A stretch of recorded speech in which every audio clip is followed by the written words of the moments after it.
میں لوں اس چیز کے. دیکھیں، ہم نے پلوامہ کے بعد ہندوستان کو پوری آفر کی کہ کسی قسم کی وہ انویسٹیگیشن چاہتے ہیں ہم اس کے لیے تیار ہیں. پلوامہ میں ان کی کیجولٹیز ہوئی اور مجھے پتہ ہے کہ لوگوں کو، ان کے لواحقین کو کیسی تکلیف پہنچی ہوگی، کیونکہ یہاں 10 سال سے کچھ 70,000 کیجولٹیز ہوئی ہیں. اور میں 10 سال سے کتنے ہسپتالوں میں گیا ہوں اور جدھر میں نے لوگوں کو دیکھا ہے، بم بلاسٹ وکٹم جن کے بازو نہیں ہیں، ٹانگیں نہیں ہیں، چل نہیں سکتے، آنکھیں نہیں ہیں. اس سے مجھے پتہ ہے کہ ایک تو جو اس دنیا سے چلے گئے، اور دوسرا جو کہ انجرڈ ہوئے ان کے اوپر اور ان کے گھر والوں پہ کیا گزر رہی ہے.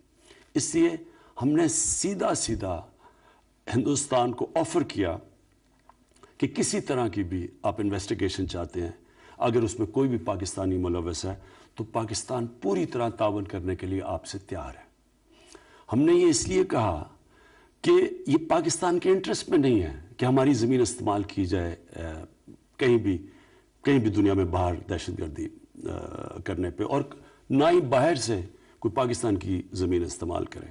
تو اس لیے اس میں تو کوئی ڈسپیوٹ تھی نہیں. ہم تو جب تیار تھے، ہم جب پوری طرح تعاون کرنے کے لیے تیار تھے، تو مجھے یہ خدشہ تھا کہ اس کے باوجود ہندوستان نے کوئی ایکشن لینا. اور اسی لیے میں نے انہوں نے کہا کہ ہماری مجبوری ہوگی، جب آپ ایکشن لیں گے ہماری مجبوری ہوگی رسپونڈ کرنا، کیونکہ کوئی بھی ساورن ملک یہ کسی ملک کو اجازت نہیں دیتا کہ وہ اس کے ملک کے اندر کارروائی کرے اور خود ہی فیصلہ کر لے کہ اس نے جرم کیا، جج، جوری اور ایکسیکیوشن خود ہی بن جائے. اور مجھے خدشہ اس لیے تھا کہ ہندوستان کے الیکشنز ہیں اور مجھے لگ رہا تھا کہ اس کی وجہ سے کوئی ایکشن لیا جائے گا. لہٰذا میں نے ہندوستان کو کہا کہ ہمیں جوابی کارروائی کرنی پڑے گی. تو جب کل صبح کو جو ایکشن لیا گیا، صبح ہماری بات ہوئی آرمی چیف کی، ایئر چیف کی اور میری، اور ہم نے اس لیے ایکشن نہیں لیا صبح کیونکہ ہمیں پوری طرح پتہ نہیں تھا کہ کس طرح کا ڈیمیج ہوا ہے پاکستان میں اور جب تک وہ ہمیں پتہ نہ چلتا تو یہ بھی بڑا ارسپانسبل ہونا تھا پاکستان سے کہ اگر ہم ایکشن لے لیتے اور ہندوستان کی کیجولٹیز کر دیتے جب ہماری کوئی کیجولٹی نہیں ہوئی تھی. تو لہٰذا ہم نے انتظار کی اور آج ہم نے ایکشن لیا. ہمارا پہلے سے پلان تھا کہ کوئی کولیٹرل ڈیمیج نہ ہو، کوئی کیجولٹیز نہ ہو، صرف ہم یہ بتائیں ہندوستان کو کہ ہمارے میں کیپبلٹی ہے کہ اگر آپ ہماری ملک میں آ سکتے ہیں تو ہم بھی آپ کے ملک میں جا کے کارروائی کر سکتے ہیں. صرف اس کا یہ مقصد تھا.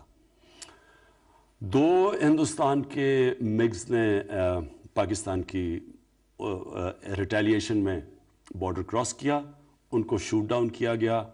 اور میں یہ بھی آج کہنا چاہتا ہوں کہ پائلٹس ہمارے ساتھ ہیں. اب مسئلہ یہ ہے کہ اب ہم ادھر سے کدھر جاتے ہیں. یہ بہت ضروری ہے، میں اب ہندوستان سے مخاطب ہوں، یہ بہت ضروری ہے کہ یہاں ہم تھوڑی سی عقل اور حکمت استعمال کریں. جتنی بھی دنیا میں جنگیں ہوئی ہیں بڑی ساری جنگوں میں مس کیلکولیشن ہوئی ہے. کسی نے بھی یہ نہیں سوچا تھا کہ جو جنگ شروع کر رہے تھے کہ وہ جنگ کدھر جائیں گی. فرسٹ ورلڈ وار مہینوں میں ختم ہونی تھی، وہ 6 سال لگ گئے. سیکنڈ ورلڈ وار میں ایک ایسا وقت آیا، ہٹلر نے سوچا کہ میں روس کو فتح کر لوں. اس نے یہی نہیں سوچا تھا کہ روس کی سردیوں تک شاید ڈیلے ہو جائے اور اس کی تباہی ہوئی وہاں. اسی طرح وار آن ٹیرر میں کیا امریکہ نے سوچا تھا کہ 17 سال تک وہ افغانستان میں پھنسے رہیں گے. ویٹنام وار، کیا سوچا تھا امریکہ نے کہ وہ ویٹنام وار اتنی دور جائے گی. اس لیے یہ دنیا کی تاریخ ہمیں بتاتی ہے کہ جنگوں میں مس کیلکولیشن ہوتی ہے. میرا سوال یہ ہے ہندوستان حکومت سے کہ کیا جو ہتھیار آپ کے پاس ہیں اور ہمارے پاس ہیں، کیا ہم مس کیلکولیشن افورڈ کر سکتے ہیں؟ کیا ہمیں اس وقت سوچنا نہیں چاہیے کہ یہ اگر یہاں سے ایسکلیٹ ہوتی ہے تو یہ کدھر جائے گی؟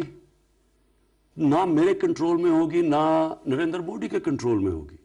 اس لیے میں پھر سے آپ کو دعوت دیتا ہوں کہ جب ہم تیار بیٹھے ہیں، ہم نے آپ کو کہا کہ جو آپ کی پلوامہ کی جو ٹریجڈی ہوئی، اس کے جو آپ کو جو دکھ پہنچا ہے، کسی قسم کا ڈائلاگ کرنا چاہتے ہیں،